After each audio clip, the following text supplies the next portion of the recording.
Halo semuanya, Assalamualaikum warahmatullahi wabarakatuh. Waalaikumsalam warahmatullahi wabarakatuh. Nah, di sini tuh kita akan menjelaskan tentang PT Papros Tbk. Nah, PT Papros ini tuh merupakan perusahaan farmasi. Sebelumnya, perkenalkan, kami dari kelompok 6. Nama saya Hizki Feliantisa dengan NIM 115. Selanjutnya ada Hilal. Nama saya Hilal Muhammad, NIM belakangnya 113. Saya Vivi Savitri, NIM terakhir 116.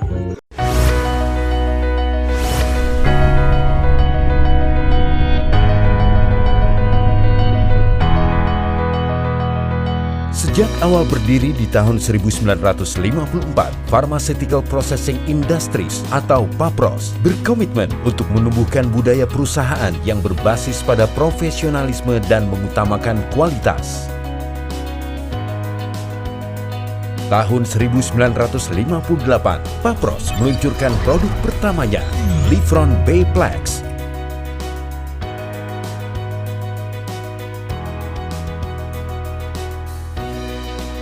13 tahun kemudian, PAPROS memperkenalkan Ampimo yang hingga kini menjadi salah satu merek legendaris di kalangan masyarakat Indonesia.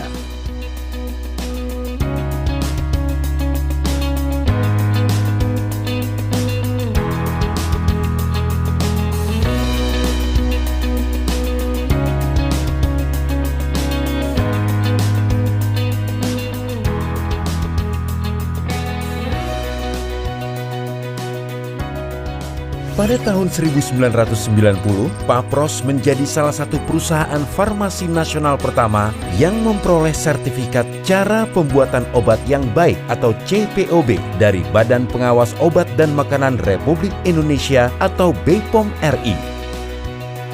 Selain itu, PAPROS juga memperoleh berbagai sertifikat ISO dan sistem manajemen K3 untuk memastikan seluruh proses bisnisnya sesuai dengan peraturan pemerintah dan standar internasional. Pada tahun 2000, PAPROS secara resmi menjadi salah satu perusahaan publik dengan lebih dari 300 pemegang saham.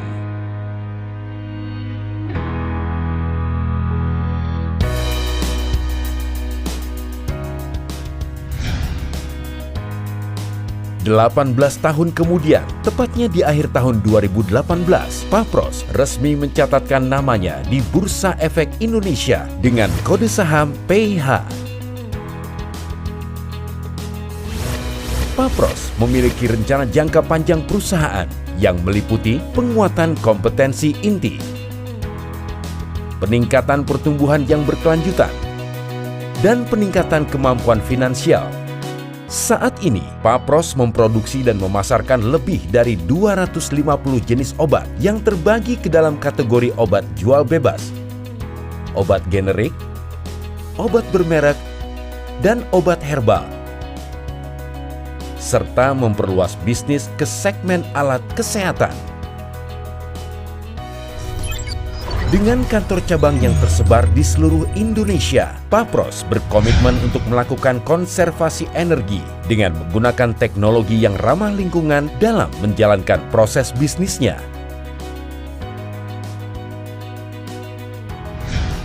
Untuk mendukung proses bisnis yang berkelanjutan, PAPROS juga memiliki berbagai program pembangunan berkelanjutan yang dilakukan bersama dengan elemen masyarakat dan lembaga pendidikan formal.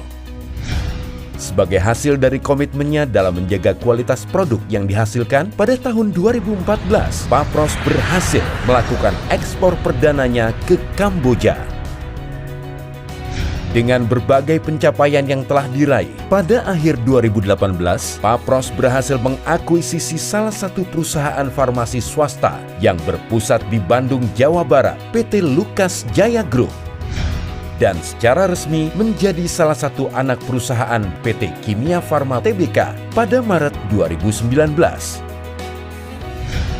PAPROS kini juga bertransformasi menjadi perusahaan yang mengedepankan digitalisasi di segala bidang, di antaranya penerapan catatan pengolahan batch secara elektronik atau ECPB, pemanfaatan situs belanja dalam jaringan sebagai media pemasaran, serta digitalisasi monitoring kinerja perusahaan.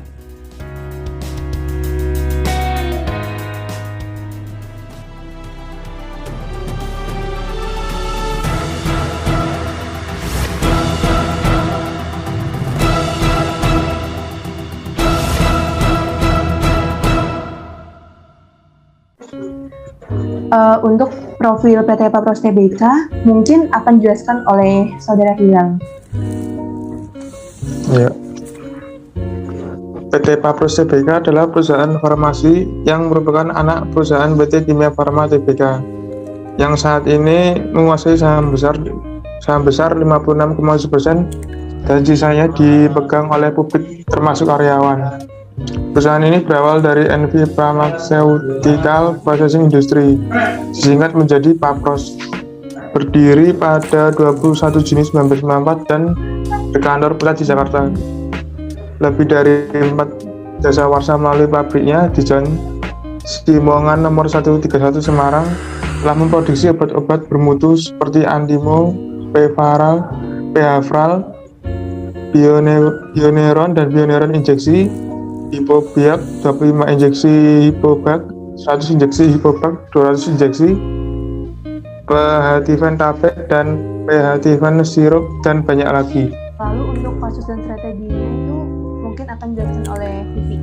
Nah, di sini pada saat COVID tentunya ada beberapa kasus seperti permintaan naik 200% diintip dari strategi Papros PH di tengah pandemi COVID-19 ini. Diinput dari bisnis.com Jakarta, PT Papros Tbk ini melakukan strategi pengaturan produksi guna memenuhi lonjakan permintaan produk farmasi. Nah, di sini ada beberapa produk kombinasi yaitu vitamin C dan E bifolat, vitamin C injeksi dan tablet, vitamin D3 serta corticosteroids. Nah, selanjutnya strategi yang dilakukan PT Papros itu seperti dilakukan pengaturan di produksi dan berfokus pada produk-produk yang memang dibutuhkan untuk mendukung kesehatan nasional saat ini. Selanjutnya, menurut Hesti, strategi Papros dalam menghadapi kasus itu bagaimana sih? Kalau menurut aku nih, tentunya waktu pandemi kan ada beberapa perusahaan yang terdampak oleh COVID. Salah satunya itu seperti Papros itu sendiri. Nah, cara mereka untuk menghadapi kasus tersebut itu seperti lebih berfokus pada produk yang menghasilkan margin besar dengan menata kembali portofolio produk. Hal tersebut itu dikatakan oleh Direktur Utama PT Papros Tbk yaitu Hadi Kardoko. Hal itu pun juga terkait dengan penggunaan atas alat produksi yang digunakan untuk menghasilkan produk. Langkah itu pun terkait dengan studi kasus ini tentunya, yaitu dengan permintaan yang melonjak sebanyak 200% di tengah pandemi COVID. Nah, dari yang strategi yang dilakukan oleh Papros itu sendiri membuahkan hasil. Mereka itu mendapatkan Top CSR Award 2021 dalam strateginya untuk mengurangi dampak pandemi. Menurut Direktur Utama Papros Hadi Kardoko, kehadiran perusahaan Papros ini tuh tentunya itu harus dapat dirasakan, salah satunya seperti berkontribusi secara langsung di masyarakat. Jadinya itu masyarakat itu dapat merasakan manfaatnya tentang hadirnya perusahaan seperti Papros ini tuh sendiri. Kalau menurut Hilal itu apa sih yang strategi yang dilakukan oleh Papros itu sendiri dari kasus yang kita ungkit saat ini? Ya, kalau dari yang saya lihat, Papros menggunakan strategi seperti dia memfokuskan seperti tadi memfokuskan ke produk yang menghasilkan margin besar. Hal ini dilakukan karena sebagai langkah adaptasi terhadap dinamisasi perkembangan industri dan perekonomian dan resourcing bahan baku. Terus Papros juga memilih portofolio yang bagus dan meningkatkannya untuk perkembangan perusahaannya. Selanjutnya, memilih produk yang dapat mendorong kinerja PH.